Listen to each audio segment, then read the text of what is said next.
నమస్కారం. Big debate ప్రత్యేక చర్చ కార్యక్రమానికి స్వాగతం. అమెరికా అధ్యక్షుడిగా రెండోసారి బాధ్యతలు చేపట్టిన ట్రంప్ తొలినాటి నుంచి భారత్ పట్ల కొంత వ్యతిరేక వైఖరి అవలంబిస్తూ ఉన్నారు. ముఖ్యంగా స్టూడెంట్ వీసాలు, F1 వీసాలు కానీ, H1 వీసాలు, అలాగే గ్రీన్ కార్డు కోసం ఎదురు చూస్తున్న వాళ్ళు, పౌరసత్వం కోసం ఎదురు చూస్తున్న వాళ్ళు, ఇలా వివిధ దశల్లో ఉన్న భారతీయుల్ని అమెరికా ఫస్ట్ నినాదంతో ఇబ్బంది పెట్టే ప్రయత్నం కంటిన్యూగా కొనసాగుతున్నది. ప్రతి దశలో వడపోత ఎక్కువైనది. కొత్తగా విద్యార్థి వీసాలకు వెళ్ళే వాళ్ళకి కూడా కొన్ని నియమాలు పెట్టారు. వాళ్ళ సోషల్ మీడియా వెట్టింగ్ కూడా జరగాలని చెప్తున్నారు. ఇవన్నీ ఒక ఎత్తు అయితే, అమెరికా టెక్ దిగ్గజ కంపెనీలకి ఆయన నిన్న ఒక సమావేశంలో కాస్త కొన్ని కీలకమైనటువంటి సూచనలు, చురకలు అంటించారు. భారత్కి సంబంధించిన నిపుణుల్ని మీరు నియమించుకోవద్దు, అమెరికా ఫస్ట్ అని నినాదం తెల్లండి, నయా దేశభక్తిని చాటుకోవాలి. అమెరికాలో ఉన్న కంపెనీలు అమెరికాలో స్వేచ్ఛను అనుభవిస్తూ చైనా, భారత్లో పెట్టుబడులు ఎస్టాబ్లిష్మెంట్స్ చేస్తూ ఉన్నారు, భారతీయులు ఎక్కువగా నియమించుకుంటున్నారన్న వాదాన్ని తెరపైకి తీసుకొచ్చారు. ఇది ఇక ముందు కొనసాగదు అని చెప్తున్నారు. దీని ప్రభావం భారత్ మీద ఎలా పడే అవకాశం ఉన్నది? ఇప్పటికే లాంటి కొత్త టెక్నాలజీలు వస్తున్న కారణంగా కంపెనీలు రిక్రూట్మెంట్ తగ్గించుకుంటున్న పరిస్థితుల్లో అమెరికాలో విద్యార్థులుగా ఉన్నవాళ్ళు ఉద్యోగ అవకాశాలు ఎలా ఉంటాయి, భారత్లో దీని ప్రభావం ఏం మేరకు ఉంటుందని దాని మీద వాళ్ళు బిగ్ డిబేట్లో చెప్పడం. చర్చలో మనతో పాటు కిషోర్ పోరెడ్డి గారు, భారతీయ జనతా పార్టీ సీనియర్ నాయకులు ఉన్నారు. అలాగే ప్రొఫెసర్ రాజేష్ ఖన్నా గారు ఉన్నారు, విద్యారంగ నిపుణులు. అలాగే సందీప్ గారు, ఐటీ రంగ నిపుణులు ఉన్నారు. మరి కాసేపట్లో డాక్టర్ తులసిరెడ్డి గారు, కాంగ్రెస్ పార్టీ సీనియర్ నాయకులు కూడా మనతో జాయిన్ అవుతారు. ముందుగా సందీప్ గారు నమస్తే. హలో సందీప్ గారు. సందీప్ గారు, నా వాయిస్ వినపడుతుందా? సందీప్ గారు, మనం చూస్తా ఉన్నాం, అంటే మెజారిటీ మన దేశంలో ఆల్మోస్ట్ ప్రతి గ్రామం నుంచి, ప్రతి ఇంటి నుంచి ఒకళ్ళు అమెరికాలో, మొన్నటి దాకా అయితే అదే పద్ధతి కొనసాగింది. ఇక్కడ గ్రాడ్యుయేషన్ అవుతూనే అక్కడికి ఎంఎస్కి వెళ్ళాలి, ఆ తర్వాత అక్కడే ఏదో ఒక ఉద్యోగం సంపాదించుకోవాలి, అక్కడే సెటిల్ అయిపోవాలన్న.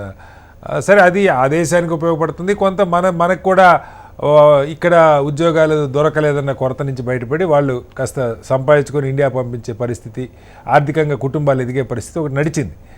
బట్ క్రమేపీ ఎప్పుడైతే రెండోసారి ఆయన బాధ్యతలు చేపట్టిన తర్వాత ప్రతి దశలో వీసాల మీద రకరకాల ఆంక్షలు, లాస్ట్ ఇయర్ అయితే, ఇప్పుడు ఈ అకాడమిక్ ఇయర్కి అయితే కొంత 20 to 30% అమెరికాకి వెళ్ళే విద్యార్థులు ధైర్యం చేయట్లేదని మనం చూస్తున్నాం. ఎందుకంటే అక్కడ పార్ట్ టైం ఉద్యోగాలు చేయకూడదు. ఈ రిస్ట్రిక్షన్స్ ఆల్రెడీ చాలా ఇంపోజ్ చేస్తున్నారు.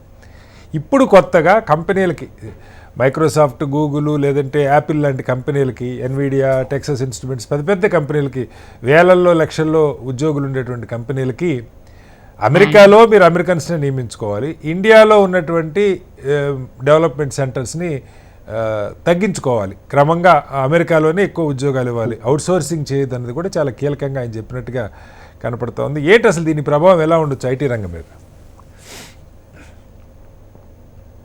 సందీప్ గారు. హలో సందీప్ గారు, మాట్లాడండి. సందీప్ గారు, మీ వాయిస్ ఫ్రీజ్ అయింది. ఒకసారి రాజేష్ ఖన్నా గారు,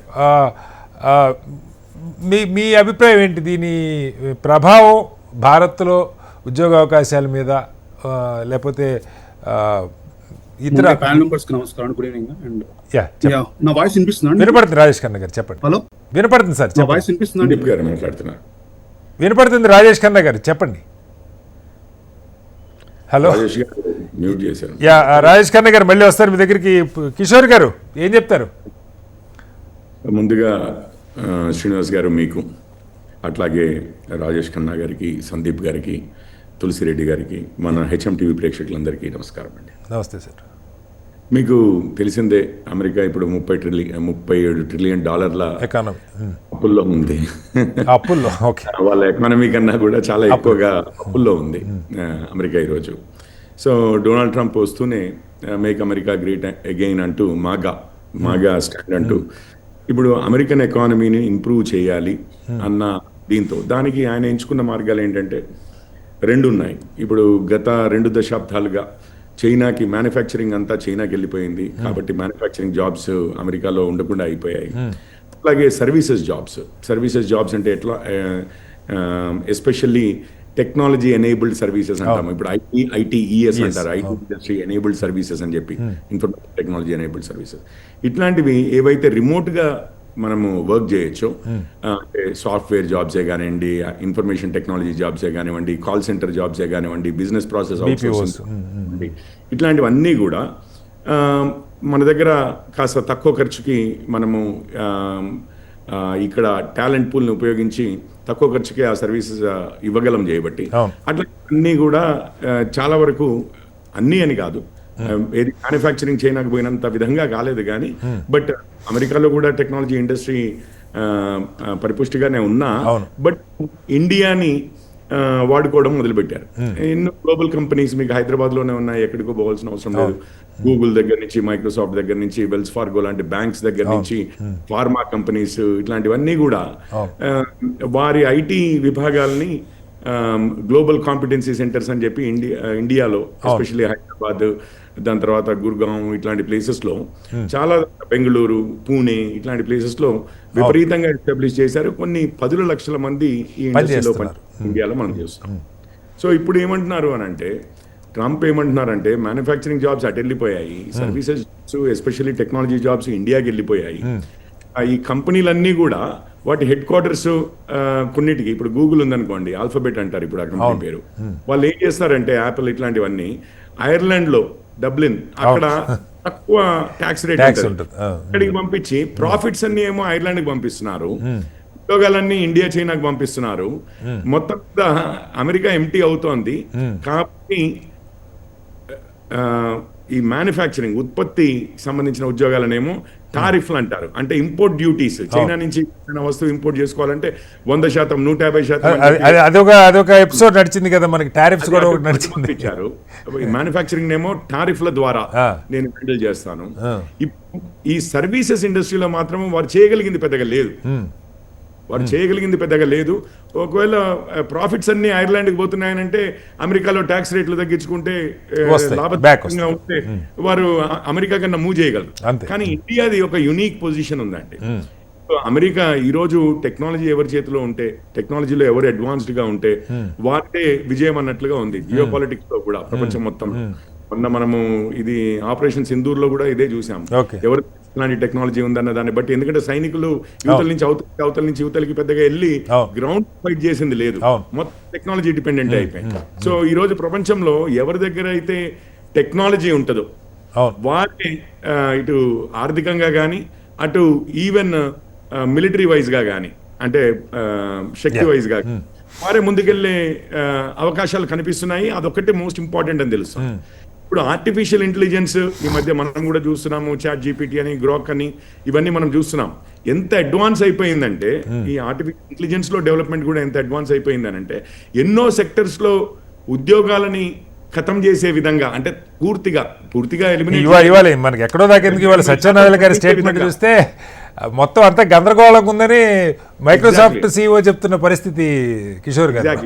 ఎగ్జాక్ట్లీ అట్లాంటి పరిస్థితులు ఏర్పడుతున్నాయి. ఈ సందర్భంలో ఇప్పుడు టెక్నాలజీ అమెరికా ముందుండాలి అని అంటే మీకు టాలెంటేనండి ఇక్కడ ముఖ్యము. మీరు మెటా చూస్తుంటారు, మొన్న ఒక్కొక్క ఇంజనీర్ కి $10 మిలియన్, అంటే 80 కోట్ల రూపాయలు సంవత్సరానికి శాలరీలు ఇస్తూ $10 నుంచి $100 మిలియన్ అట, అంటే 800 కోట్ల వరకు ఒక్కొక్క ఇంజనీర్ కి. చూశాను. ఎప్పుడు ఎక్కడ మనం వినుండం, కంపెనీల ప్రాఫిట్లే ఆ మాత్రం ఉంటేనే చాలా గొప్ప అనుకునే ఈ రోజుల్లో, అంటే అనుకునే విషయం అసలు అయితే. కానీ ఒక్కొక్క ఇంజనీర్ కి 80 కోట్ల నుంచి 800 కోట్ల వరకు మెటా, అంటే మన ఫేస్బుక్ కంపెనీ మార్క్ ఆఫర్ చేస్తున్న ఈ తరుణంలో, అంటే టాలెంట్ కి ఎట్లాంటి యుద్ధం జరుగుతోంది కంపెనీల మధ్య అని చెప్పి మనకు అర్థమవుతున్న ఈ సందర్భంలో, ఇప్పుడు ఇండియాలో ఉన్న టాలెంట్ ని మీరు వదిలేసి టెక్నాలజీగా ముందుకు పోండి అని చెప్పి, టెక్నాలజీలో మీరు ముందుకు పోండి అంటే అది అమెరికా పరిస్థితిని ఏ విధంగా ఇంపాక్ట్ చేస్తుంది అనేది మొదటి ప్రశ్న. రెండో ప్రశ్న ఏంటంటే, ఈ వార్నింగ్ తను ఇచ్చినా కూడా, ఎందుకంటే మనకి ఉద్యోగాలు పాలిటీషియన్స్ కి ఇంపార్టెంట్ కదండి. ఇప్పుడు గా మనకు ఉద్యోగాలు లేకుండా పోతూ ఉంటే అంతే కదా, రాజకీయంగా ఇబ్బందులు ఉంటాయి కదా. తప్పనిసరిగా ఉంటాయి. ఎందుకంటే వారి మనిషి, ఆయన భారతీయుల కంటే బాగా రాజకీయం నేర్చుకున్నాడు సార్, చాలా బ్రహ్మాండమైన రాజకీయం సార్. వారి పౌరుల అన్ఎంప్లాయ్మెంట్ ఉంది, నిరుద్యోగ శాతమే కానివ్వండి, వారి పౌరుల తలసరి ఆదాయమే కానివ్వండి, ఇవన్నిటి కోసం కదా ఒక ప్రెసిడెంట్ ఎన్నుకునేది. ఏ దేశంలో అయినా, మన దేశంలో కానివ్వండి, వాళ్ళ దేశంలో కానివ్వండి. చైనాలో అంటే సరే వారిది వేరే విషయం, అక్కడ ఎన్నికలు ఉండవు చేయబట్టి అది వేరే విషయం. కానీ ఎనీ ప్రజాస్వామిక దేశంలో ప్రజలు ఎన్నుకునేది తమ సమస్యలకి, తమ జీవితాలు బాగుపడాలని, తమ సమస్యలకి ఒక ఇది కావాలని చెప్పి సొల్యూషన్స్ కావాలి అని చెప్పి ఇస్తారు అని చెప్పి ప్రెసిడెంట్. సో అతను ఏమంటున్నాడు అంటే ఈ కంపెనీలకి ఏం చెప్తున్నాడంటే మీరు విదేశాలలో ఎస్పెషల్లీ ఇండియాలో మీ అవుట్ సోర్సింగ్ సెంటర్స్ మీ అక్కడే కంపెనీలు పెట్టి అక్కడే ఈ టాలెంట్ ని చేసుకునే బదులు అమెరికాలో అని చెప్పి. కాకపోతే మీకు ఇంకొక విషయం కూడా తెలుసండి, అమెరికాలో గత 2 దశాబ్దాలుగా కూడా స్టెమ్ ఎడ్యుకేషన్ అంటే సైన్స్, టెక్నాలజీ, ఇంజనీరింగ్, మెడిసిన్ ఇట్లాంటి ఎడ్యుకేషన్ అంటే science education basic technology education అక్కడి వారు ఆసక్తి చూపించడం తగ్గుతూ వస్తుంది. ఏ యూనివర్సిటీ తీసుకున్న అమెరికాలో ఒక 70-80% లేకపోతే 50% కన్నా పైగా విదేశాల నుంచి, అందులో ఒక 60-70% మన భారత్ నుంచి ఉంటున్న విద్యార్థులు. ఈ పరిస్థితి ఇప్పుడు ఆ టాలెంట్ ని వాళ్ళు అక్కడ వాడుకుంటేనేమో వారికి H1B వీసాలు ఇవన్నీ ఇచ్చి వారికి ఇది అక్కడనే ఎంప్లాయ్ చేసుకుంటే ఒక ఎత్తు, లేదా వాళ్ళు ఇండియాకి వచ్చైనా కానీ అక్కడ అమెరికన్ కంపెనీస్ కి, మన దేశీయ కంపెనీలకు కాకుండా అమెరికన్ కంపెనీస్ కి, మన దేశీయ కంపెనీలకు చేసిన ఆ కంపెనీలు కూడా అమెరికన్ కంపెనీస్ కే చేస్తున్నాయి, యూరోపియన్ కంపెనీస్ కే చేస్తున్నాయి. ఇండియాలో పెద్దగా టెక్నాలజీ బూమ్, ఇక్కడ లోకల్ కంపెనీలు విపరీతంగా పే చేసి టెక్నాలజీ వాడుతున్న సందర్భాలు కొంచెం తక్కువ. ఇప్పుడు ఎదుగుతోంది భారత్ కూడా. ఈ రోజు ఇండియా స్టాక్ అని చెప్పి మనం యూపీఐ ఇవన్నీ ఫిన్టెక్ ఎంత అడ్వాన్స్ ఉన్నాము ఫైనాన్షియల్ టెక్నాలజీలో అని చెప్పి మనకు తెలిసిన విషయం. సో ఈ సందర్భంలో వారు ఎంత వార్నింగ్లు ఇచ్చినా, ఎంత గట్టిగా మాట్లాడినా జరిగే ఇది అంటే కంపెనీలు తమ ఆధిక్యతని కోల్పోయి కూడా దేశంలోకి మూవ్ చేస్తాము. ఇక్కడ టాలెంటే లేదు, అమెరికాలో టాలెంట్ దొరకట్లేదు. ఎస్పెషల్లీ అక్కడ చదువుకున్న వాళ్ళని పోనీ అక్కడ హైర్ చేసుకోవచ్చా, ఒక 2 రెట్లో 3 రెట్లో వాళ్ళకి శాలరీలు ఇచ్చి ఇండియాలో ఇచ్చిన దానికంటే 4 రెట్లో 2 రెట్ల నుంచి 4 రెట్లు ఉంటుందండి తేడా. అదన్నా ఇచ్చి మీరు అక్కడ హైర్ చేసుకుందామా అని అంటే మళ్ళీ ఈ H1Bల మీద వాటి మీద కూడా.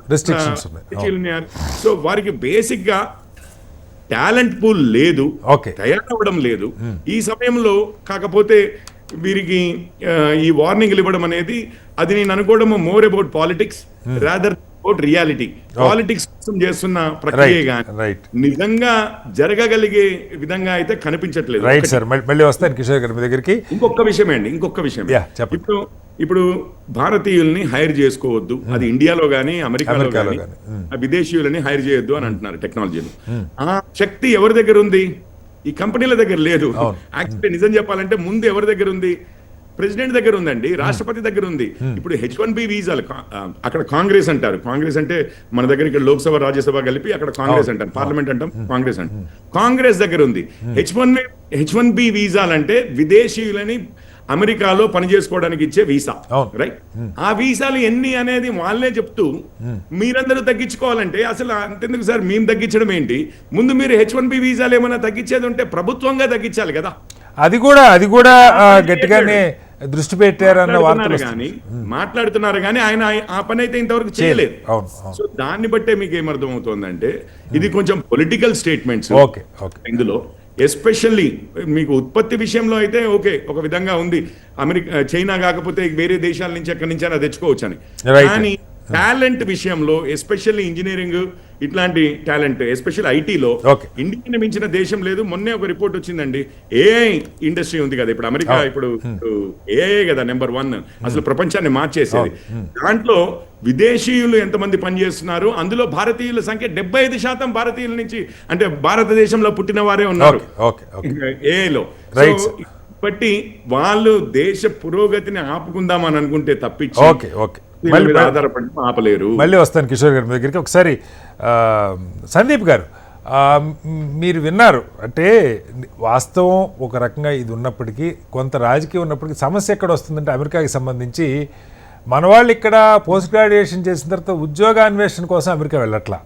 2 పద్ధతులు, అమెరికాలో ఎంఎస్ చేసుకొని అక్కడ ఉద్యోగం తెచ్చుకొని తర్వాత H1 కిందకి మారేది ఒక సెక్షన్ అయితే, 2 ఇక్కడ కంపెనీల నుంచి అసైన్మెంట్స్ మీదో లేదు ఆన్లైన్ ప్రాజెక్ట్స్ మీదో వెళ్ళేవాళ్ళు, వాళ్ళకి H1 వచ్చింది. ఈ 2 పద్ధతులే ఉన్నాయి. అమెరికాలో ఉద్యోగం కోసం వెళ్ళి ఎత్తుకుంటున్న వాళ్ళు ఉండరు. కాబట్టి విద్యార్థి దశలో వెళ్తున్న వాళ్ళకి మొన్ననే మనం చూసాం F1ల మీద ఈయన పెట్టిన ఆంక్షలకి చాలామంది తగ్గారు. అలాగే ఇప్పుడు అక్కడ ఉన్న వాళ్ళకి ఉద్యోగాలు అంత వేగంగా రావట్లేదు, వెనక్కి చూస్తున్నారన్న వార్త వింటున్నాం. భవిష్యత్తులో కూడా ఇక అమెరికా వెళ్ళి చదువుకొని ఉద్యోగాలు తెచ్చుకోవాలన్న ఆలోచన క్రమంగా చాలామందికి తగ్గుతుంది, ఎక్సెప్ట్ కొంచెం ఎక్స్ట్రాడనరీ స్టూడెంట్స్, ఐఐటిఎన్స్ లేదా పిహెచ్డీలకు వెళ్ళేవాళ్ళు వీళ్ళు తప్పితే. దీని ప్రభావం భారత్ మీద ఎలా ఉంటుంది? నిజంగా అమెరికా అధ్యక్షుడు చెప్పినవి రాజకీయ ప్రేలాపనలు అనుకోవాలా, లేదు నిజంగా సీరియస్గా కంపెనీల మీద ఒత్తిడి చేస్తే ఏం చేయలేం? మనం చూస్తూ ఉన్నాం కదా, ఇప్పుడు ఎలాన్ మస్క్ లాంటి వాడిని ఎత్తి పక్కకు పెట్టగలిగాడు ఆయన. సో ఆయన ఏం చేస్తారు తర్వాత సంగతి. సో ఇలా ఏంటి అసలు గ్లోబల్ సినారియోని ఎలా అర్థం చేస్తారు? గ్లోబలిస్టిక్ మైండ్ సెట్ వద్దు అంటున్నాడు ఆయన. గ్లోబలైజేషన్ వల్ల అత్యధిక లాభపడ్డ దేశం, గ్లోబలిస్ట్ మైండ్ సెట్ వద్దు అంటున్నాడు. ఏం చెప్తారు సందీప్ గారు? సందీప్ గారు మ్యూట్లో ఉన్నారు, ఒకసారి అన్మ్యూట్ చేసి మాట్లాడండి. అది ఏదైనా చెప్పండి, వినపడుతుంది. జాబ్ అన్మ్యూట్ లో ఉన్నాను సార్. వినపడుతుంది గో హెడ్. ట్రంప్ చేసే వ్యాఖ్యలు ఏది, ఇట్ లుక్స్ లైక్ ఆయన కంప్లీట్ గా ఈ ఏఐ రేస్ కానీ, ఏఐ రేస్ లో మన విన్నింగ్ ద ఏఐ రేస్ లో మాట్లాడే విషయము. మేబీ ఏఐ వల్ల కొన్ని జాబ్స్ ఇంపాక్ట్ అవుతుంది, మిగతా జాబ్స్ మన అమెరికన్స్ వాళ్ళకి చేసుకుంటే అయిపోతుంది అనుకుంటున్నాడు. కానీ మేబీ చుట్టుపక్కల ఉన్న వాళ్ళు చెప్పుండొచ్చు, but that will have critical impact on the American companies అండి. ఎందుకంటే చాలా వరకు జాబ్స్ అమెరికాలో ఉండే జాబ్స్ అన్ని మన ఇండియన్స్, చైనీస్ వాళ్ళు ఎక్కువ వర్క్ చేస్తారు. ఎందుకంటే ఇండియా వాళ్ళకి ఫస్ట్ నుంచి కూడా ఒక ఏంటంటే కేపబిలిటీ కానీ మనం ఎక్కువ స్ట్రెచ్ చేస్తాం వర్క్ ఏదైనా ఉంది. ఇప్పుడు అమెరికన్స్ కి ఇచ్చారనుకోండి, సేమ్ ఇప్పుడు నేను వర్క్ చేసే ప్రాజెక్ట్ ఉంది అనుకోండి, అమెరికన్స్ వర్క్ చేస్తారు అనుకోండి, 9 to 5 ఫీల్ అవుతారు job. They will not feel that that work has to be completed. వాళ్ళ మోర్ పర్సనల్ లైఫ్, వాళ్ళ ఎక్కువ ఎంజాయ్మెంట్, లైక్ వాళ్ళ సేవింగ్స్ కానీ వాళ్ళు కూడా ఎక్కువ చేయరు. సో వాళ్ళు ఎక్కువగా ఏంటంటే రెస్పాన్సిబిలిటీ టేకింగ్ అనేది చాలా తక్కువ అమెరికన్స్ కి కానీ. అందుకే అదొకటి. అది కాకుండా వాళ్ళ లాజికల్ స్కిల్స్ కానీ, మ్యాథమెటికల్ స్కిల్స్ కానీ వాళ్ళు కంపేర్ టు ఇండియన్స్ చాలా తక్కువ అండి. మన చిన్నప్పటి నుంచి మనం చెప్పే మ్యాథ్స్ కానీ, మన పిల్లలు మన పూర్వీకుల నుంచి వచ్చి మన ఆలోచన అట్లా ఉంది, ఎలా అర్థం చేసుకోవాలి? ఆయన ఆలోచన అలా ఉన్నా కానీ కంపెనీస్ అనేది ఎప్పుడు కూడా ప్రాఫిట్ బేస్డ్ వెళ్తాయి కానీ ప్యాట్రియాటిజం బేస్డ్ వెళ్ళవండి.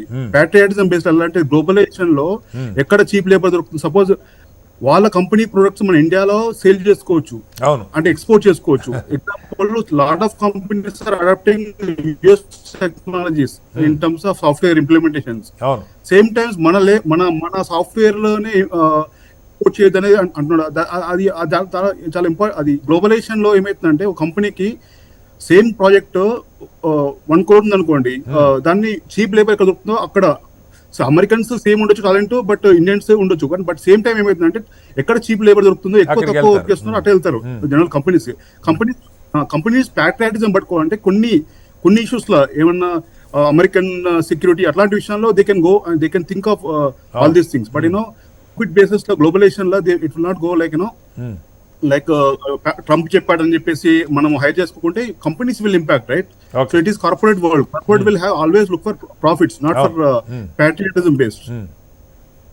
సో ఇది ఈ ఏఐ రేస్ లో ఏమవుతుందంటే, మేబీ ఏఐ రేస్ లో అతను అనుకున్న అంటే జాబ్స్ ఇంపాక్ట్ ఉన్నాయి కదా, చాలా వరకు కోడింగ్ ఇవన్నీ ఏఐ రీరైట్ చేస్తుంది. సో దానివల్ల ఫ్యూచర్ లో ఏముంటుంది జాబ్స్ మన అమెరికన్ చేయాలంటే, అమెరికన్ ఫస్ట్ ఆఫ్ ఆల్ వాళ్ళు దే హ్యావ్ టు గో, వాళ్ళ మైండ్ సెట్ ఏంటంటే అడాప్టబిలిటీ.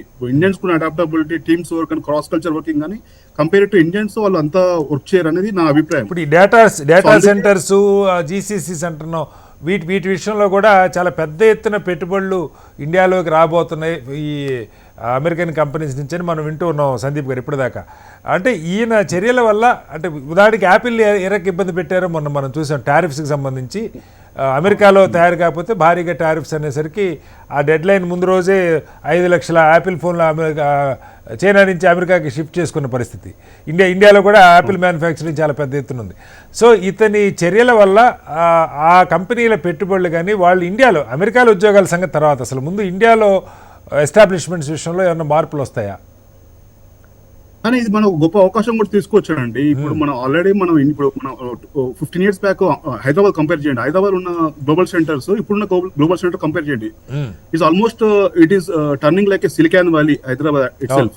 దీన్ని మనం ఒక అవకాశంగా తీసుకొని లాంగ్ టర్మ్ లో మనము మన education more in terms of R&D type మనం చూసుకోవాలి.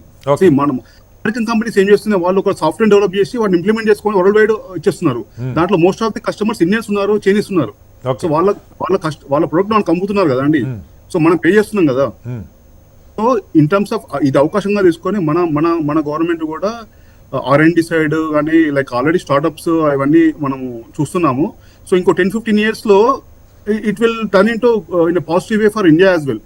ఓకే. ఆల్రెడీ మన మన లైఫ్ మన ఇక్కడ సాలరీస్ కానీ కంపేర్ ఒకప్పుడు ఉన్న యూఎస్ కన్నా ఇక్కడ కూడా ఇప్పుడు సాలరీస్ కానీ in terms of living style కానీ అన్ని కూడా బాగానే ఉన్నాయి. సో ఇది ఒక అవకాశం తీసుకొని మనం ముందుగా R&D డెవలప్మెంట్ చేసుకొని మోర్ లైక్ స్టార్ట్అప్స్ ఎంకరేజ్ చేసుకొని మనమే లైక్ బేరే ఎలా అయితే ఉన్నారు మన ఇండియన్స్ ఓకే. వాళ్ళు ఇలాగ డెవలప్ అదే మన ఇండియన్స్ అదే విధంగా వచ్చి మనం డెవలప్ చేసుకొని మనం కూడా ఎక్స్పోర్ట్ చేయాలి same software. Okay. So it will be taken as a good positive opportunity తీసుకొని మనం ముందుకెళ్ళొచ్చు. రైట్ సార్, డిబేట్ కంటిన్యూ చేద్దాం. డిబేట్లో ఒక చిన్న విరామం. Welcome back to big debate. మనతో డాక్టర్ తులసిరెడ్డి గారు కూడా జాయిన్ అయ్యారు. తులసిరెడ్డి గారితో మాట్లాడే ముందు రాజేష్ ఖన్నా గారు, మన అకాడమిక్స్కి సంబంధించి అంటే మనకి విస్తృతంగా ఇప్పుడు గతంలో ఎంపీసీకి బైపీసీకి కాస్త సమాన పోటీ ఉండేది. ఈ మధ్య కాలంలో మెజారిటీ ఇంజనీరింగ్ సైడే వెళ్తూ ఉన్నారు విద్యార్థులు. ఇంజనీరింగ్లో కూడా మనందరికి తెలుసు కోర్ సబ్జెక్ట్స్ కాకుండా ఐటీ రిలేటెడ్ బ్రాంచ్లు వీటి మీద ఇబ్బడి ముబ్బడిగా కోర్సులు వేల కొద్ది లక్షల కొద్ది సీట్లు అయితే వచ్చేసినాయి. వాళ్ళకి దక్కుతున్న ప్యాకేజ్ ఇండియాలో ప్లేస్మెంట్ పర్సంటేజ్ ఎంత అనేది పక్కకు పెడితే నాకు తెలిసి యావరేజ్ 5-6 లక్షలు లేదంటే 7-8 లక్షలు మించి ఉంటున్న పరిస్థితి, ఇంకా తక్కువ కూడా ఉండొచ్చు. సో దీనికే ఇప్పుడు గ్యారంటీ లేదు. ఆ వస్తున్న ఉద్యోగాలకు కూడా ఒకసారి కంపెనీలు ప్లేస్మెంట్లో సెలెక్ట్ చేసుకున్న 6 నెలలు సంవత్సరం వెయిటింగ్లో పెడతా ఉన్నారు. అసలు ముందు కెరీర్ స్టార్టే కావట్లా. స్టార్ట్ అయిన తర్వాత కూడా ఏ కారణంగా అసలు ఇక్కడ ఉద్యోగాలు ఎంతమందికి సేఫ్టీ ఉందన్నది అర్థం కాని పరిస్థితి. చాలా పరిమితంగా ప్రీమియం ఇన్స్టిట్యూట్స్లో మంచి ప్యాకేజీలు కొద్దిమందికి వస్తుండొచ్చు, కానీ చాలా తక్కువ ప్యాకేజీలే ఉన్నాయి. సో దీనికి అదనంగా ఇప్పుడు అమెరికా వెళ్ళే విద్యార్థులు, ఎంఎస్కి వెళ్ళే వాళ్ళు కూడా ప్లేస్మెంట్స్ కూర్చుంటే ఏంటి అసలు పరిస్థితి? తర్వాత మనకి పే పెరక్కపోవటానికి అంటే రాక్ బాటమ్ లెవెల్లోనే ఇప్పుడు 3 లక్షల చిల్లర నుంచి కూడా ఇంజనీరింగ్ అయిపోయిన వాళ్ళకి ప్యాకేజీలు సెలెక్ట్ అయితే 3.25 ఆ రేంజ్లోనే అసలు ఎక్కువ మంది ప్లేస్ అవుతున్నది ఐటీలో నేను వింటున్నది. సో అంటే నెలకు 25,000 30,000 కూడా లేదు. సో వీటిని ఉద్యోగాలని తల్లిదండ్రులు భ్రమపడుతున్నారు. బట్ ఎలా అంటే దీనికన్నా ముందుకెళ్ళడానికి ఉన్న అవకాశాలు ఏంటి? మన కరికులంలోనే ఏమన్నా చేంజెస్ చేయాలా? మ్యానుఫ్యాక్చరింగ్ సైడ్ నిజంగా ఎందుకు మెకానికల్, సివిల్, ఎలక్ట్రికల్ వైపు ఎక్కువ మంది చేరట్లేదు? ఒక ప్రొఫెసర్గా మీ అభిప్రాయం ఏంటి? సో ఈరోజు మనం ట్రంప్ గారి స్టేట్మెంట్ కనుక చూసుకుంటే, సో అమెరికా ఫస్ట్ అంటున్నారు ఆయన అధికారంలో వచ్చినప్పటి నుంచి, మొదటిసారి కానీ రెండోసారి కానీ. అంటే ఒక ట్రంప్ ఒక్కరే అమెరికా ఫస్ట్ అని చెప్పేసి అనట్లేదు. మీరు ముఖ్యంగా ప్రపంచం మొత్తం చూస్తుంటే కనుక, సో యూకే వాళ్ళు బ్రెగ్జిట్ చూసాం మనం, EU నుంచి బయట బ్రిటన్ ఫస్ట్ అన్నారు వాళ్ళు. అట్లాగే మీరు మేబీ నేను చెప్పొచ్చో లేదు కానీ తెలంగాణ, ఆంధ్ర టైంలో కూడా కేసీఆర్ ఏమన్నా తెలంగాణ ఫస్ట్ అంతే కదా. ఎక్కడైనా ఎవరికి వాళ్ళు వాళ్ళ అభివృద్ధి చెందాలని కోరుకోవడం తప్పు కాదు. సో ఇక్కడ అనేది గ్లోబలైజేషన్ అనేది కాస్త లోకలైజేషన్ గా మారిపోతుంది. ఒకప్పుడు ఏంటంటే ప్రపంచం కుగ్రామంగా ఉంది అని చెప్పేసి అన్నారు, కనెక్టెడ్ విత్ ఇంటర్నెట్ కానీ వరల్డ్ వైడ్ అని చెప్పేసి అంటున్నాం, కానీ ఇప్పుడు మళ్ళీ పరిస్థితులన్నీ కూడా లోకలైజేషన్ వస్తా ఉన్నాయి. అయితే ఏ దేశానికైనా ప్రపంచంలో ఏంటంటే ముఖ్యంగా ఫైనాన్షియల్ సెక్టార్ ఒకటి, మార్కెట్ సెక్టార్ అనేది చాలా కీలకం. సో ముఖ్యంగా మనం చైనాను కనుక చూసుకుంటే, సో ఎగుమతుల ఆధారంగా దేశం అనేది బాగా పురోగమనంలోకి, అంటే వాళ్ళది ఏంటంటే ఎక్స్పోర్ట్ సెంటర్ కంట్రీ అన్న, ఎక్స్పోర్ట్ సెంటర్ కంట్రీని ఎలా దెబ్బతీయాలి అని సో ఆలోచనతో ట్రంప్ గారు మనం చూసాము ఆల్మోస్ట్ 200% సో మనకు విధించడం అనేది జరిగింది. ఎందుకంటే ఇంతకుముందు కిషోర్ సార్ చెప్పారు, సో మన ఇది ట్రంప్ అమెరికాలో అధ్యక్ష పీఠం అధిరోహించే సమయానికి దాదాపు $32,500 కోట్ల డెఫిసిట్ లో ఉంది వాళ్ళ ఆర్థిక వ్యవస్థ. దాన్ని ఎలా పెంచాలంటే ఒక పక్క మన చైనా వస్తువులు అన్ని కూడా ఏంటంటే పుంకాలుగా చౌకైన వస్తువులు అన్ని మార్కెట్లను ముంచెత్తుతుంది. సో దీని వల్ల ఏంటంటే అమెరికాలో పారిశ్రామిక రంగం దెబ్బతినడము, ఆ తర్వాత అమెరికాలో నిరుద్యోగిత రేట్ అనేది ఎన్నడూ లేనంత బాగా పెరిగిపోవడం అనేది చూస్తాం అనమాట. అందుకని ఆయన ఏమంటున్నారు, అమెరికా ఫస్ట్, అమెరికా వాళ్ళకే ఉద్యోగాలు ఇవ్వాలి, మిగతా వాళ్ళకి ఇవ్వకూడదు. కంపెనీస్ మీరు ఎక్కడ పెట్టుకున్నా సరే అక్కడ ఇండియన్స్ కానీ ఇంకా వేరే వాళ్ళు, ఎందుకంటే ఇండియన్స్ అనేది సహజంగా ఎందుకు తీసుకుంటారంటే సందీప్ గారు అన్నట్టు వాళ్ళు స్టెమ్ ఫీల్డ్స్ లో చాలా సో పాపులర్, అంటే చాలా క్రియేటివ్ గా కానీ తర్వాత కష్టపడి పనిచేసే. అండ్ ఇంకొక విషయం ఏంటంటే సార్, ప్రపంచంలో చాలా దేశాలు ఏంటంటే సో ఈ యువతరం జనాభా తోటి కష్టపడుతున్నారు. కొరియా గానీ, జపాన్ గానీ చాలా దేశాలు చూస్తున్నారు. సో ముఖ్యంగా చైనాలో కూడా ఏంటంటే వాళ్ళు ఒకే బిడ్డ విధానాన్ని తీసుకొచ్చిన తర్వాత ఈ రోజు చైనాలో కూడా అదే పరిస్థితి. సో ఒక్క ఇండియాలోనే సో యూత్ జనరేషన్ అనేది ఎక్కువ ఉండడము, సో అన్ని companies wear ever it is world wide ఎక్కడ కంపెనీస్ ఉన్నా కానీ అక్కడ సో మన ఇండియన్స్ ఎక్కువ ఉంటున్నారు. తర్వాత మన డెస్టినేషన్ కూడా ఏంటంటే చాలా మంది సో వెళ్ళగానే ఏంటంటే బీటెక్ ఎంటెక్ చేయగానే మళ్ళీ ఎంఎస్కి వెళ్ళిపోవాలి అక్కడ అమెరికా కానీ. సో నిన్న మా వైస్ ఛాన్సలర్ కూడా చెప్పారు, నిన్న ఈ రోజు మేము ఏం చేసామంటే బోర్డ్ ఆఫ్ స్టడీస్ మీరు అన్నారు కదా కరికులం లో ఎలాంటి రివిజన్స్ తీసుకురావాలి ఇలాంటివి చెప్తున్నప్పుడు ఆయన చెప్పారనమాట. సో నేను రీసెంట్ గా ఆయన జర్మనీ వెళ్ళారు. So we have MOA with the Kassel university and we have MOA with the Sweden university, AIT bank, ఇలా చాలా చాలా యూనివర్సిటీస్ తోటి మేము undergraduate and postgraduate level MOs కుదుర్చుకుంటున్నాం అనమాట. సో ఎందుకనంటే అమెరికా లాంటి యూనివర్సిటీస్ లలో కాస్ట్ ఆఫ్ ఎంఎస్ గానీ అక్కడ గెటింగ్ ఆఫ్ జాబ్స్ చాలా డిఫికల్ట్ ఉన్నాయి ట్రంప్ వచ్చిన తరుణంలో. కాబట్టి మనం EU జోన్ మీద గానీ జపాన్ గానీ అదర్ కంట్రీస్ మీద ఫోకస్ చేస్తే బాగుంటుంది, ఆస్ట్రేలియా లాంటి కంట్రీస్ మీద అని చెప్పేసి ఆయన చెప్పడం జరిగింది. సో అట్లాగే ఏంటంటే సో ఇంతకుముందు మీరు గ్లోబల్ క్యాపబిలిటీ సెంటర్స్ గురించి మాట్లాడారు. మనం చూస్తున్నాం ప్రపంచ వ్యాప్తంగా దాదాపు 3800 గ్లోబల్ క్యాపబిలిటీ సెంటర్స్ ఉంటే దాంట్లో సగానికి సగం పైగా ఇండియాలో ఉన్నాయి గ్లోబల్ క్యాపబిలిటీ సెంటర్స్. దాంట్లో ముఖ్యంగా దక్షిణాది రాష్ట్రాలు బెంగళూరు కానీ హైదరాబాద్ లో తీసుకుంటే దాదాపు సో మిగతా ఇండియాలో 1700 సెంటర్స్ ఉంటే దాదాపు దాంట్లో మెజారిటీ 90% సౌత్ రాష్ట్రాల్లోనే ఉన్నారు. సో గ్లోబల్ క్యాపబిలిటీ సెంటర్స్ లో ఏంటంటే బాగా ఎంప్లాయ్మెంట్ ఆపర్చునిటీస్ రావడానికి అవకాశం ఉంటుంది. అట్లాగే రీసెంట్ గా టెస్లా వై కూడా ఇండియాలో లాంచ్ చేశారు. ఎందుకు టెస్లా వై ఎక్కడి నుంచి తీసుకొచ్చారు? సో టెస్లాకు అతిపెద్ద మ్యానుఫ్యాక్చరింగ్ యూనిట్ ఎక్కడ ఉందంటే చైనాలో ఉంది, షాంఘైలో. సో అక్కడ సెంట్రల్ బిల్డింగ్ యూనిట్ నుంచి సో అసెంబ్ల్ చేసిన వెహికల్ ని తీసుకొచ్చి ఇండియాలో సేల్ చేస్తా ఉన్నాం. సో ఇట్లా ఏంటంటే అమెరికాలో ఉన్న టాప్ మోస్ట్ కంపెనీస్ అన్ని కూడా సో అమెరికా వెలుపల వాటి సెంటర్స్ ని ఒక్క హైదరాబాద్ లోనే దాదాపు 200 అమెరికన్ కంపెనీస్ సెంటర్స్ ఉన్నాయని ఈ మధ్య సీఎం రేవంత్ రెడ్డి గారు కూడా అమెరికా పర్యటనలో చెప్పారన్నమాట. సో అట్లేంటంటే అన్ని కంపెనీస్ అమెరికా వెలుపల స్థానాలు ఎందుకు? సో ట్యాక్స్ ఎగ్జంప్షన్ ఉండడంగా ఉండొచ్చు, ఇంకా రకరకాల తక్కువ కాస్ట్ కి మ్యాన్ పవర్ రావడము. యాపిల్ ది ఐర్లాండ్ లో ఉంది.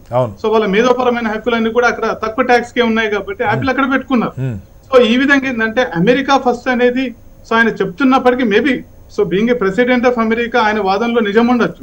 కాకపోతే ఏంటంటే సో కంట్రీస్ లైక్ ఇండియా కూడా ఇలాంటి వాటిని అంటే నా పర్స్పెక్టివ్ ఏంటంటే రాజేష్ ఖన్నా గారు ఇవాళ మనం దీని నుంచి ఎలాంటి మనం ఎలాంటి జాగ్రత్తలు తీసుకోవాలి, మన మీద ఎలాంటి ప్రభావం పడే అవకాశం ఉంది? నిన్ననే మన ప్రధానమంత్రి మోడీ గారు కూడా బ్రిటన్ లో పర్యటించారు, మీరు చూశారు. ఒప్పందం సెటా ఒప్పందం strategic economic and trade agreement కుదుర్చుకున్నారు. దానివల్ల ఎందుకంటే ఇలాంటి ట్రంప్ సుంకాలు విధించడం గానీ అమెరికన్లకి ఉద్యోగాలు ఇండియన్స్ కి ఉద్యోగాలు ఇవ్వకూడదు అని చెప్పేసి ఇలాంటి చేస్తున్న తరుణంలో దాదాపు $73,000 మిలియన్ డాలర్ల విలువైన ఒప్పందం ఈరోజు సెటా ద్వారా ఇండియా అండ్ యూకే అనేది ఒప్పందం కుదుర్చుకున్నారు. సో దాదాపు ఏంటంటే ఒక 900 ఐటీ కంపెనీస్ కి దాదాపు 70,000 మంది సో ఐటీ నిపుణులకు ఈ ఒప్పందం ద్వారా లాభం చేకూర్చబోతుంది అనమాట. సో అట్లాగే ఏంటంటే సో రీసెంట్ గా సెంట్రల్ గవర్నమెంట్ కూడా ఒక EAL స్కీమ్ తీసుకొచ్చింది, employee interlinked like employment linkage incentives అని చెప్పేసి. రాబోయే రోజుల్లో దాదాపు 2 కోట్ల ఉద్యోగాల్ని సో ఇండియాలో క్రియేట్ చేయాలి.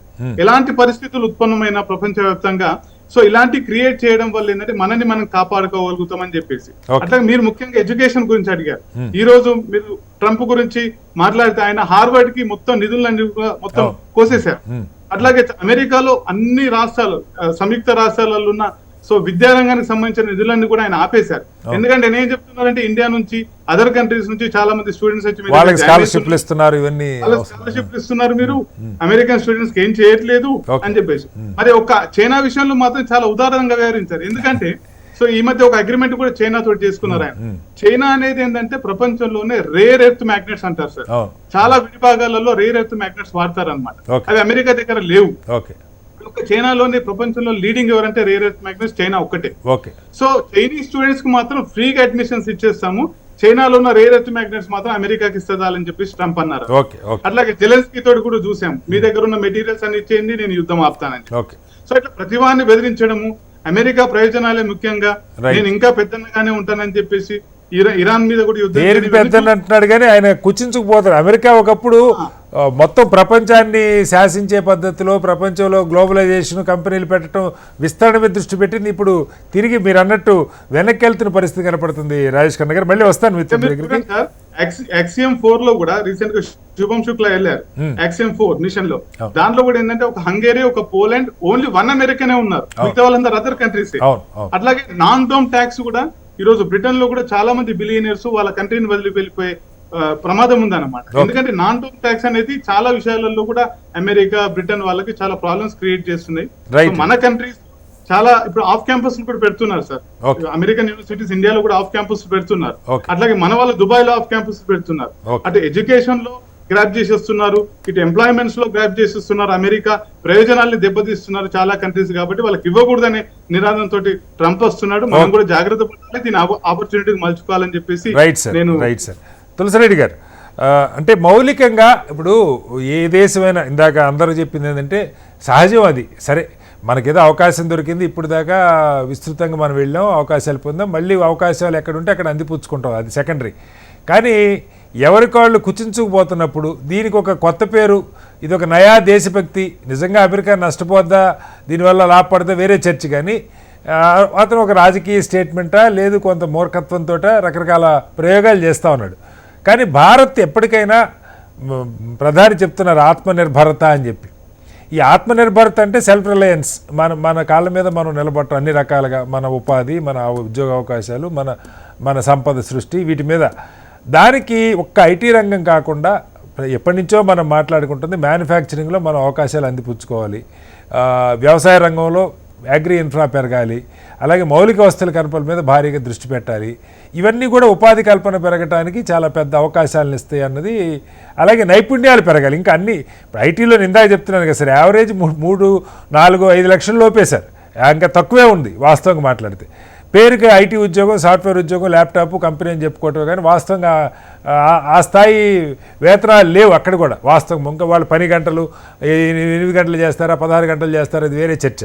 ఏంటి మౌలికంగా ఏం జరగాలి తులసిరెడ్డి గారు, మనం నిజంగా ఆత్మనిర్భరతల వైపు వెళ్ళాలంటే? అంటే నా అభిప్రాయం ప్రకారం ముందు ప్రస్తుతం అమెరికాలో ఆల్రెడీ ఉద్యోగాలు చేసే వాళ్లకు బహుశా వాళ్ళని తొలగించేది ఏముండదు. కొత్త వాళ్ళకు, భారతీయులు కొత్తగా పోవాలనుకునే వాళ్ళకు అవకాశాలు ఉండవు. కాబట్టి ఆల్రెడీ ఉండే వాళ్ళకు పెద్ద ఇబ్బంది ఉండదని నా అభిప్రాయం. కాబట్టి ఇప్పుడు కొత్త వారికి అనేది అమెరికా కాకుండా ప్రపంచంలో 242 దేశాల్లో అమెరికా ఒకటి. కాకపోతే పెద్ద దేశమో అభివృద్ధి దేశం కావచ్చు. అయినా మనకు వచ్చేసి ఇంకా అనేక దేశాలు ఉన్నాయి. ఎక్కడెక్కడ ఏ దేశంలో దేనికి అవకాశం అనేది వచ్చి దాన్ని ఎక్స్ప్లోర్ చేయడం అనేది ఒకటి. రెండవది మంచి పెద్ద దేశం జనాభా రీత్యా గానీ మిగతా ఆల్మోస్ట్ ప్రపంచంలో 2వ అతిపెద్ద దేశం, నెంబర్ 1 కూడా కాబోతున్నాం పాపులేషన్ వైజ్. అదే ఇప్పుడు మొదటి స్థానానికి వచ్చేసింది. కాబట్టి ఒకటి అమెరికా కాకుండా మిగతా దేశాల్లో ఎక్స్ప్లోర్ చేయడము, ఉపాధి అవకాశాలు, ఉద్యోగ అవకాశాలు. Plus at the same time మన దేశంలో ఇమీడియట్ గా మనం ఎంత చెప్పుకున్నా ఆత్మనిర్భర్ చెప్పేసి ఇమీడియట్ గా ఇక్కడ ఒకేసారి కాదు కదా. కాబట్టి అక్కడ చూడాలా, ఇక్కడ చూసుకుంటూ రావాలి. ఇది ఒక అంశం. ఇక రెండవది, ఈ లోపల అమెరికా ఈ స్టాండ్ మీద కంటిన్యూటీ కాలేదని నా అభిప్రాయం. ఎందుకంటే మీరు చెప్పినట్టు అమెరికా దాని ఆరిజనే స్టాచ్యూ ఆఫ్ లిబర్టీ యొక్క సందేశమేమి, ప్రపంచవ్యాప్తంగా ఉన్న మానవులారా మా దేశానికి రండి అని చెప్పేసి ఇక్కడ స్వేచ్ఛ స్వాతంత్రాలు పెంచుకోవచ్చు అని చెప్పేసి గాలుడు అని ఆ స్టాచ్యూ ఆఫ్ లిబర్టీ యొక్క సందేశమే అది. కాబట్టి దానికి టోటల్ గా ఇప్పుడు వచ్చేసి ట్రంప్ గారు సమ్మర్సాల్ట్ అయిపోయింది. సరే, ఆయన వరకు ఎన్నికల్లోనే చెప్పాడు అనుకునేది లోకల్ నాన్ లోకల్ అనేది, అది ప్రపంచవ్యాప్తంగా వస్తుంది. ఇది ఒక పరిణామ క్రమం. ఇది కొన్నాళ్ళు గ్లోబలైజేషన్ ఉంటుంది, మళ్ళా కొన్నాళ్ళు లోకలైజేషన్ వస్తుంది, మళ్ళా గ్లోబలైజేషన్ వస్తుంది. పరిణామ క్రమంలో ట్రంప్ యొక్క విధానము సరే ఆయన ఉన్నంత వరకు ఉండొచ్చును, ఈ లోపలనే ఆయన వల్ల నెగిటివ్ ఇంపాక్ట్ వచ్చేసి మార్చుకోవచ్చును. అయినప్పటికీ అదొక అది. మూడవది వచ్చేసి మన దేశంలో మీరు చెప్పినట్లు ఈ యొక్క ఐటీ రంగం రాకముందు మేము వచ్చేసి చదువుకునే రోజుల్లో ఆ రోజు ఎంబీబీఎస్ కానీ ఇంజనీరింగ్ కానీ పోయేటప్పుడు ఇంజనీరింగ్ లో వచ్చేసి ప్రధానంగా సివిల్, మెకానికల్, ఎలక్ట్రికల్స్ ఈ 3 దానికి అప్పుడు పేర్లే వినేట్ కాదు వచ్చేసి సివిల్, మెకానికల్, ఎలక్ట్రికల్స్ పెద్ద డిమాండ్ ఉండేది. వాళ్ళకు అయిపోతేనే ఉద్యోగాలు వచ్చే పరిస్థితి ఉండేది. సరే ఇన్ని కాలేజీలు లేవనుకోండి, ఇంతమంది లేవనుకోండి. కాబట్టి మిగతా రంగాల్లో కూడా వచ్చేసి చేయాల్సిన అవసరం ఉంది, మౌలిక సదుపాయాలు చేస్తూ. అట్ ది సేమ్ టైం ఇప్పుడు ఈ యొక్క డిగ్రీ అంటే దానికి విలువ లేకుండా పోయింది. ఇంటర్మీడియట్ అయిపోతానే ఇంకా ఇంజనీరింగ్ తప్ప ఇప్పుడు ఏమి సీట్లు మిగిలిపోతున్నాయి సార్. ఇంజనీరింగ్ రాజేష్ ఖన్నా గారికి తెలుసు, కౌన్సిలింగ్ ఎన్నిసార్లు కౌన్సిలింగ్ పెట్టినా కొన్ని వేల సీట్లు మిగిలిపోతా ఉన్నాయి. మరి అట్ ది సేమ్ టైం వచ్చేసి మిగతా బిఏ, బీకామ్, బిఎస్సి ఈ డిగ్రీలకు వచ్చేసి దానికి పోయేవాడే లేని పరిస్థితి ఉంది. కాబట్టి ఇక్కడ కొంత ఓవరాల్ గా అటు మౌలిక సదుపాయాలను దృష్టిలో పెట్టుకుంటూ ఓవరాల్ ఒకే రంగంలో కాకుండా మల్టీ ఫ్యాక్టర్స్ లో మల్టీ సెక్టర్ డెవలప్మెంట్ అనేది ఆలోచించాల్సిన అవసరం ఉంది మన దేశంలో. Okay, right. ఇది ఇదే కంటిన్యూ అయితే మనకు కొంత ఇమ్మీడియట్ గా తాత్కాలికంగా మనకు నష్టమే తాత్కాలికంగా, కానీ పర్మనెంట్ గా ఎక్కువ రోజులు పోయినాక లాంగ్ రన్ లో అమెరికాకు మరింత నష్టం తగ్గుతుంది. కాబట్టి పరిస్థితులు మళ్ళా మారే అవకాశాలు ఉంటాయి.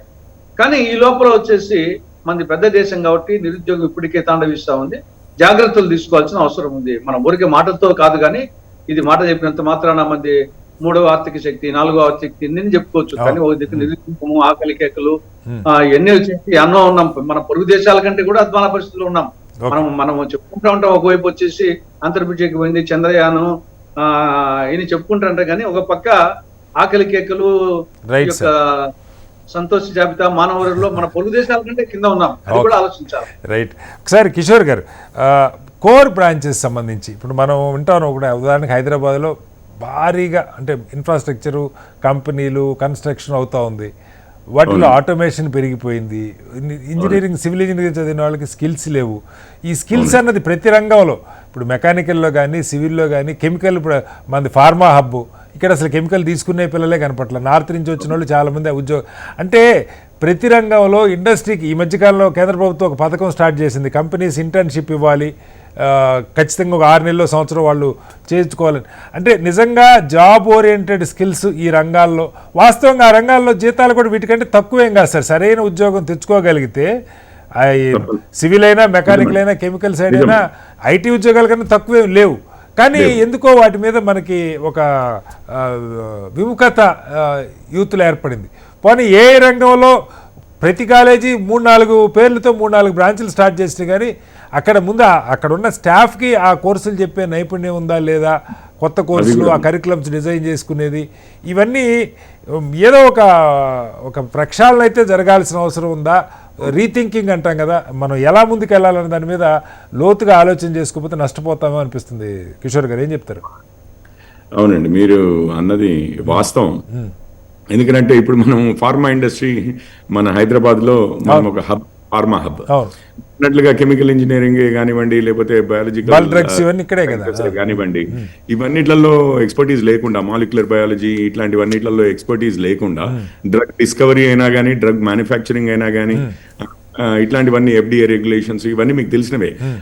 ఆ కంపెనీ మ్యానుఫ్యాక్చరింగ్ ప్లాంటే అది. ఏది మనం బకెట్లు తయారు చేసినా, మగ్గులు తయారు చేసినా, ఈవెన్ ఫార్మస్యూటికల్ మెడిసిన్స్ తయారు చేసినా, అదైతే manufacturing plant first of all, right? So ఆ మ్యానుఫ్యాక్చరింగ్ జాబ్సే కానివ్వండి, ఇవన్నీ ఏవైతే ఉన్నాయో, ఆ ఎక్విప్మెంట్, క్యాపిటల్ ఎక్విప్మెంట్ అంటారు, ముందుగా అయితే ఎక్విప్మెంట్ కావాలి కదా. ఆ ఎక్విప్మెంట్ తయారీ, డ్రగ్ డిస్కవరీ కోసం కావాల్సిన ఎక్విప్మెంటే కావచ్చు, డ్రగ్ ప్రొడక్షన్ కోసం అంటే మెడిసిన్స్ ప్రొడక్షన్ కోసం కావాల్సిన ఎక్విప్మెంటే కావచ్చు, వాటిని తయారు చేసే మెషిన్లు ఏవైతే ఉన్నాయో వాటిని తయారు చేసే కంపెనీలు కూడా కావాలి కదా. ఇవన్నీ మీకు మెకానికల్ ఇంజనీరింగ్, దాని తర్వాత కెమికల్ ఇంజనీరింగ్, బయాలజికల్ సైన్సెస్, ఇవన్నీ కూడా ముఖ్యమేనండి.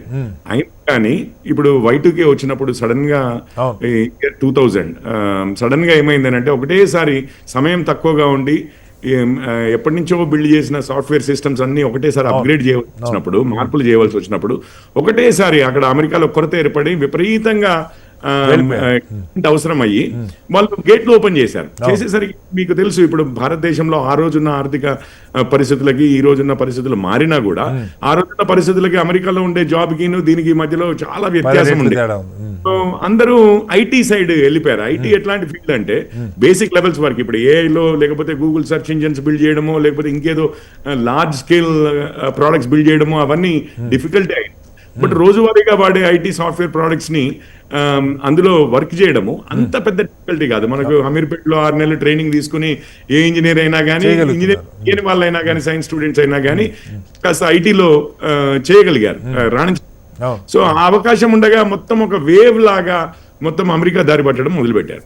అది 1-2 సంవత్సరాలు కాకుండా అసలు అమెరికాలోనే అవుట్ సోర్సింగ్, ఈ Y2K దాంట్లో మనం సక్సెస్ఫుల్ అయ్యేసరికి కూడా భరోసా వచ్చి మన దగ్గర నుంచి టాలెంట్ అక్కడికి తీసుకెళ్లడమే కానీ, లేదా టాలెంట్ ఇక్కడి దాకా తీసుకురావడం ఎందుకు, హైదరాబాద్ లో ఉన్న కంపెనీలకి ముందుగా అవుట్ సోర్స్ చేద్దామని, దాని తర్వాత మనమే హైదరాబాద్ లో మన కంపెనీలో పెట్టుకుందామని, ఈ విధంగా పెద్ద రెవల్యూషనే జరిగింది. అది మనందరికి విషయం.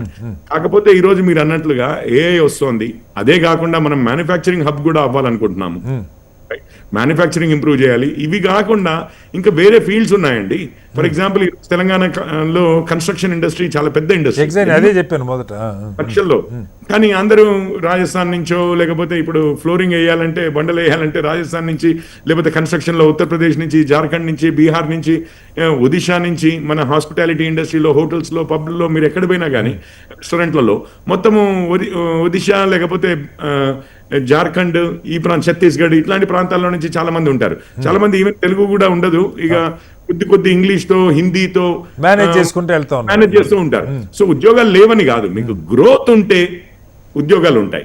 మనం ఏమైందంటే మొత్తం ఐటీ సైడ్ వెళ్ళిపోయి మిగిలిన స్కిల్స్ అన్నిటినీ కూడా మనం పోగొట్టుకుని ఒక జనరేషన్ కన్నా ఎక్కువే అసలు పూర్తిగా మనము డిస్కనెక్ట్ అయ్యాము. ఇప్పుడు కేంద్ర ప్రభుత్వం కూడా స్కిల్ డెవలప్మెంట్ మీద ఫోకస్ పెట్టింది. మీకు ఒక్క విషయం చెప్తాను, అమెరికాలో నిన్ననే ఫ్రెండ్స్ యుఎస్ నుంచి వస్తే వాళ్ళతో కూడా మాట్లాడుతూ ఉండే, అమెరికాలో మీకు ప్లంబర్ అంటే మన ఇంట్లో బాత్రూమ్ ఇవన్నీ ఉంటాయి కదా, వాటర్ పైప్స్, డ్రైనేజ్ పైప్స్, గంటకి $200 ఛార్జ్ చేస్తారండి. ఏ సాఫ్ట్వేర్ అంటే సాఫ్ట్వేర్ లో బాగా ఎదిగిన వాళ్ళు కూడా $80, $100. ఎగ్జాక్ట్లీ. సో ఈ విధంగా మీకు వేరియస్ స్కిల్స్ ఉన్నాయి. అవన్నిటి నుంచి మనం ఏమైపోయామంటే దూరం అయిపోయాం. మనం జాబ్ అంటే ఏదో క్లరికల్ గా, అంటే ఆఫీస్ లో కూర్చుని కంప్యూటర్ ముందు కూర్చుని, అది గవర్నమెంట్ జాబే కానివ్వండి, ఇదే కానివ్వండి, 9 to 5 పొద్దున ఆఫీస్కి వెళ్ళి కూర్చుని, ఇవి కాదు. మీకు సివిల్ ఇంజనీరింగ్ ఉంది, ఫీల్డ్ లో ఉండాలి. మెకానికల్ ఇంజనీరింగ్ ఉంది, ఫ్యాక్టరీ ఫ్లోర్ లో ఉండాలి. లేకపోతే ప్లంబింగ్ ఏ ఉంది, కార్పెంటరీ ఉంది, కన్స్ట్రక్షన్ ఏ ఉంది. ఇట్లాంటివి వందల ఫీల్డ్స్ లో విపరీతంగా మనకు అవకాశాలు పెరుగుతూనే ఉన్నాయి. దానికి మనకున్న స్కిల్స్ కి అందరూ సాఫ్ట్వేర్ ఇంజనీర్లు, అందరూ ఇంకొకటో అయినా కానీ ఈ రోజు ఉద్యోగాలు కూడా లేవు. అక్కడ ఉద్యోగాలు లేవు సార్, మేజర్ అదే సమస్య. కాబట్టి మ్యాపింగ్ అనేది జరగాలి. దాంట్లో ఎడ్యుకేషనే కాదండి, ఈ స్టూడెంట్ కౌన్సిలింగ్ అనేది ఉంటుంది. అసలు ఫస్ట్ ఆఫ్ ఆల్ మనకి పిల్లలు 10th క్లాస్ ఇవన్నీ చదివిన తర్వాత మనకి ఎంపీసీ, బైపీసీ అని అక్కడే బైఫర్కేషన్లు వచ్చేస్తాయి, సిహెచ్సిసి అని చెప్పి. అక్కడి నుంచే స్కూల్లో ఉన్నప్పటి నుంచే అసలు ఎన్ని రకాల క్యారియర్లు ఉన్నాయి.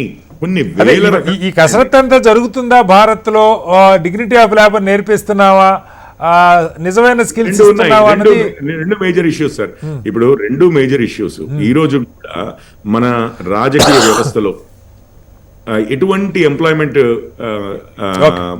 డిస్కషన్ జరిగినా వీటి మీద రాజకీయ నాయకులు కూడా అన్ని పార్టీల వారైనా కానీ వీటి మీద ఫోకస్ చేయడము ఇట్లాంటివి ఎక్కడ కనపడదు. మీకు ఎంతసేపు గవర్నమెంట్ ఉద్యోగాలు ఎన్ని ఉన్నాయి, ఏ కులపు వాళ్ళు ఎంతమంది ఉన్నారు, మీరు పై పెంచట్లేరు. అంటే ఉన్న ఉద్యోగాలను పెంచట్లేరు. పెంచకుండా ఉన్న వాటిల్లో ఎంతమంది, కానీ మనకున్నది 140 కోట్ల జనాభా అండి. మన విపరీతమైన గ్రోత్ ఒకటి, ఆర్థికంగా విపరీతమైన ఎదుగుదల కావాలి ఒకటి. అట్లాగే ఇక్కడ మ్యానుఫ్యాక్చరింగ్, సర్వీస్ సెక్టర్స్, అగ్రికల్చర్ ఏదైనా ఇవ్వండి, ఎస్పెషల్లీ మ్యానుఫ్యాక్చరింగ్ ఎక్కువ మందికి ఉద్యోగాలు. అది ఎస్పెషల్లీ విపరీతంగా ఎడ్యుకేటెడ్ కాకుండా అండ్ ఉమెన్ కి ఎక్కువగా ఇప్పుడు బట్టలు ఇవి ఉంటాయి, garment industry, large scale jobs. మీరు ఫాక్స్కాన్ లాంటివి పెట్టారు ఐఫోన్లు తయారీలో, మీరు పోయి చూడండి, అక్కడ మొత్తం ఉమెన్ ఉంటారు, ఉమెన్ ఎంప్లాయీస్ విపరీతంగా. సో ఇట్లాంటివి అవకాశాలు ఎన్ని ఉన్నా కానీ ట్రైనింగే కానీ మనము పిల్లలకి కాస్త గైడెన్స్ ఇచ్చి ఎక్కడ పోతే ఏ అవకాశాలు ఎట్లా వస్తున్నాయి అవన్నీ కూడా ట్రైన్ చేసి లేకపోతే ఎడ్యుకేట్ చేసే వ్యవస్థ మనకు కరువు. అది ఒకటి మేజర్ ప్రాబ్లం అండి. Right sir. సందీప్ గారు, ఏ ఎగ్జామ్ మనం కొంచెంసేపు మాట్లాడుకుందాం. సరే, ఇప్పుడు ఏమి అనుకోపోతే జస్ట్ నేను లాగ్ ఆఫ్ అవుతాను sir. Thank you Kishore garu. Sandeep గారు, ఇక్కడ ఇంకొక కీలకమైన ఇది మనకు కనపడుతున్నది, ఈ ఏఐకి సంబంధించి ఇబ్బడి ముబ్బడిగా డేటా సైన్స్ పేరుతో AI, machine learning, block chain రకరకాల పేర్లతో కోర్సులు వస్తున్నాయి. కానీ నిజంగా ఇండస్ట్రీకి లింకప్ చేసి వాళ్ళకి వెంటనే జాబ్ వచ్చి కాస్త గౌరవప్రదమైన వేతనం, ఆ ఎక్స్పోజరు ఇవి ఇవ్వగలుగుతున్నాం. ఎందుకంటే సత్యనారాయణ గారు ఇవాళ ప్రకటన నేను చూస్తే కూడా కొంత గందరగోళమైన పరిస్థితి ఉందండి. అసలు మనకి స్పష్టత ఉన్నదా కరికులం లెవెల్లో పిల్లలకి సరైన ఇది ఇవ్వగలుగుతున్నామా? మీరు అన్నట్టు బేసిక్గా మ్యాథ్ ఉండొచ్చు, లాజిక్ మనకి ఇన్హెరెంట్గా తరాల నుంచి వచ్చి ఉండొచ్చు, కానీ అప్లికేషన్ కావాలి కదా. అవునండి సందీప్ గారు. అవును సార్, చెప్పండి. ఒకప్పుడు 20 years బ్యాక్ టెక్నాలజీ అనేది అట్లీస్ట్ ఎగ్జాంపుల్ జావా, .NET ఇవన్నీ ఒక 5 years అట్లీస్ట్ 10 years వరకు ఉండేది. కానీ కరెంట్ ట్రెండ్ లో ఉన్న టెక్నాలజీ ఏమైందంటే with in 2 years of span లోనో అది చేంజ్ అవుతుంది. సో మోర్ కాంపిటీషన్ అనేది ఇండస్ట్రీలో వచ్చేసింది. సో దాని తగ్గట్టు కూడా మన కరికులం లైక్ మన ఇంజనీరింగ్ స్టూడెంట్స్ కానీ వాళ్ళు కూడా ఎక్స్పోజర్ లేదు. Unless if you are in job or anyone who already working in the industry, they will know ఎలా అవుతుంది అనేది ఇండస్ట్రీ చేంజ్ అనేది. ఇప్పుడు ఎగ్జాంపుల్ ఏలోనే విత్ ఇన్ మైక్రోసాఫ్ట్ కోపైలట్ ఇచ్చింది అనుకోండి, ఇమీడియట్ గా came with Gemini and other AI tools, right? So with in 1 or 2 years లో లాట్ ఆఫ్ టెక్నాలజీ అనేది డెవలప్మెంట్ అవుతుంది. సో దాని ప్రకారం ఎగ్జాంపుల్ ఈవెన్ క్లౌడ్ కంప్యూటింగ్ ఉంది అనుకోండి. ఒకప్పుడు క్లౌడ్ కంప్యూటింగ్ లో మైక్రోసాఫ్ట్ అజూర్ ఇవన్నీ ఉండే. సో రేస్ లో ఏమైందంటే అగైన్ గూగుల్ కాంపిటీషన్ ఎక్కువైపోయి గూగుల్ కానీ మిగతా క్లౌడ్ కంప్యూటర్స్ కూడా వచ్చేసినాయి. సో ఎక్కువ మోర్ ఇండస్ట్రీ ఫ్రెండ్లీ ఉంటే దానికి జాబ్స్ క్రియేట్ అవుతున్నాయి కదా. సో దట్ అదేంటంటే అది ఇండస్ట్రీ వాళ్ళతోటి ఇంజనీరింగ్ కాలేజెస్ టైఅప్ అయిపోయి దాని తగ్గట్టు మనము స్టూడెంట్స్ మోటివేట్ చేస్తే then they will come to know. అలాగే మన దగ్గర సందీప్ గారు ఇంకొకటి కీలకంగా ప్రపంచంలో తర్వాత ఎక్కువ ఉద్యోగాలు అంటే కీలకంగా ఒక రంగంగా చెప్పుకుంటుంది సైబర్ సెక్యూరిటీ. సంభవం ఎందుకో మనకి దాని మీద పెద్ద ఇక్కడ ఆసక్తి కానీ సైబర్ సెక్యూరిటీలో కెరీర్స్ గురించి కానీ పెద్ద అవగాహన ఉందనుకోవచ్చా? నాకేం కనపట్లేదు, ఏం చెప్తారు? అవును సార్, సైబర్ సెక్యూరిటీ అనేది ఇట్ విల్ చాలా క్రూషియల్ రోల్ ప్లే చేస్తుంది నెక్స్ట్ 10 years లో. ఎందుకంటే లాస్ట్ 2010-2014 వరకు కూడా మనము సైబర్ థ్రెట్స్ అనేది అంత తక్కువ ఉన్నాయి. 2008 లోనే ఇజ్రాయెల్ కంట్రీ వాళ్ళు and one more country identified this cyber army it self. ఎందుకంటే ఇప్పుడు ఇంతకు ముందు యుద్ధాలు జరిగినప్పుడు మనం అట్లీస్ట్ మ్యాన్ టు మ్యాన్ అట్లా యుద్ధాలు జరిగేది. ఇప్పుడు అలా కాదు. ఒక దేశాన్ని మన కంప్లీట్ కొలాప్స్ చేయాలంటే వాళ్ళ basic most like financial system. Sir మీ వాయిస్ బ్రేక్ అవుతుంది సందీప్ గారు. ఐఎమ్ సారీ, మీ వాయిస్ బ్రేక్ అవుతుంది. రాజేష్ ఖన్నా గారు, ఇది ఈ అప్డేటెడ్ స్కిల్స్ మనకి యూనివర్సిటీస్ లో చేస్తే కంప్లీట్ గా వాళ్ళు ఇంతెందుకు లాస్ట్ ఒక థ్రెట్. రాజేష్ ఖన్నా గారు మళ్ళీ వస్తారు. సారీ సందీప్ గారు మళ్ళీ వస్తాను మీ దగ్గర. రాజేష్ ఖన్నా గారు, యూ గో హెడ్. సార్, ఇప్పుడు మీరు నేషనల్ ఎడ్యుకేషన్ పాలసీ 2020 గవర్నమెంట్ తీసుకొచ్చింది ఏదైతే ఉందో దాంట్లో స్కిల్ డెవలప్మెంట్ కి చాలా స్కోప్ ఉందండి. సో ఇప్పుడు ఎవ్రీ ఇంజనీరింగ్ కరికులం లో చూసుకుంటే గనక ఎవ్రీ ఇయర్ లో ఒక స్కిల్ డెవలప్మెంట్ కోర్స్ అనేది మ్యాండేటరీగా చేశారు. సో కాకపోతే ఏంటంటే కొంత ఇండస్ట్రీ ఇన్స్టిట్యూట్ ఇంటరాక్షన్ ఇంకా పెంచాల్సిన అవసరం ఉంది. కాకపోతే ఏంటంటే మనం అనుకున్నట్టు ఏంటంటే సార్, ఉద్యోగాల కల్పనలో గానీ తర్వాత కంపెనీస్ స్టార్ట్అప్స్ గానీ చాలా వేగంగా విస్తరిస్తుంది ఇండియాలో కూడా. సో హైదరాబాద్ బేస్డ్ గానీ బెంగళూరు బేస్డ్ గానీ సో దేశంలో చాలా స్టార్ట్అప్స్ అనేది కొత్త కొత్త రంగాలు అగ్రిటెక్ లో గానీ డిఫెన్స్ సెక్టర్ లో గానీ చాలా వస్తున్నాయి. కాబట్టి ఏంటంటే మనమేం వెనుకంజలో లేం. వాస్తవంగా చెప్పాలంటే మన యూత్ నిజంగా ఈ రోజు చెప్పాలంటే ఒక 10 ఏళ్ల కింద యూత్ తో పోలిస్తే ఇప్పుడున్న జెడ్ జనరేషన్, మనం మిలీనియర్స్ జెలీనియర్స్ అంటాం అనమాట. సో వాళ్ళు చాలా ఫాస్ట్ గా ఉన్నారు. సో ఈ రోజు అందుబాటులోకి ఇండియా ఏఐ మిషన్ కూడా తీసుకొచ్చారు. ఆర్టిఫిషియల్ ఇంటెలిజెన్స్ మిషన్ కూడా గవర్నమెంట్ స్టార్ట్ చేసింది. అట్లాగే సెమీ కండక్టర్ మిషన్ ఒకటి స్టార్ట్ చేసింది. అట్లాగే గ్రీన్ హైడ్రోజన్ మిషన్ ఒకటి స్టార్ట్ చేసింది. సో వీటికి అన్నిటికి కూడా ఏంటంటే దాదాపు 1000 కోట్ల ఉద్దీపన పథకాలు అనేది కేంద్ర ప్రభుత్వం తీసుకొస్తా ఉంది. దాంట్లో ఇన్స్టిట్యూషన్స్ ని భాగం చేస్తా ఉంది. యూనివర్సిటీస్ కూడా కీలక పాత్ర పోషిస్తున్నాయి. కాకపోతే ఇక్కడ ఒక ప్రాబ్లం ఏమొస్తుందంటే సార్, ఈ మధ్య మన ఐఐటి ఢిల్లీ డైరెక్టర్, మాజీ డైరెక్టర్ ఈరోజు బిట్స్ పిల్లాని వైస్ ఛాన్సలర్ ఉన్నారు రామగోపాల్ గారు. ఆయన ఏమన్నారంటే ఈరోజు మనకు తెలుసు నెహ్రూ గారు ఒక దార్శనికత తోటి ఏంటంటే పంచవర్ష ప్రణాళికలో దేశంలో ఐఐటీలు పెట్టుకుంటూ పోయారని. ఈ రోజు ఐఐటీలో చదువుతున్న వాళ్ళు కానీ ఎన్ఐటీలలో చదువుతున్న వాళ్ళు ఎవరైతే కేంద్ర ప్రభుత్వం చాలా రూపాయలు వెచ్చిస్తుంది ఐఐఎంస్ కానీ ఐఐటీస్ కానీ ఎన్ఐటీ, అందులో చదివిన వాళ్ళు దేశానికి సర్వీస్ చేయకుండా ఇక్కడ మాకు సరైన సో జీతాలు లేవు, సరైన వసతులు లేవు, సరైన ఫెసిలిటీస్ లేవు, విదేశాలకు ఉన్నారు. సో వేరే స్టేట్ యూనివర్సిటీస్ కి వచ్చే విషయానికి కేంద్రం చిన్న చూపు చేస్తోంది. అట్లాగే రాష్ట్ర ప్రభుత్వాలు కూడా నిధులు ఇవ్వట్లేదు. సో నేనేమంటే ఐఐటీల ఎన్ఐటీల మీద వెచ్చించే సొమ్ము కంటే కూడా మీరు రాష్ట్ర ప్రభుత్వంలో నడిచే యూనివర్సిటీల మీద కనుక మీరు వెచ్చిస్తే కనుక డెఫినెట్ గా మంచి రిజల్ట్స్ ఉంటాయి. మానవ వనరులు దేశానికి ఉపయోగపడతారు. కాబట్టి మేమందరం కూడా ఆ విధంగానే వర్క్ చేస్తా ఉన్నాం.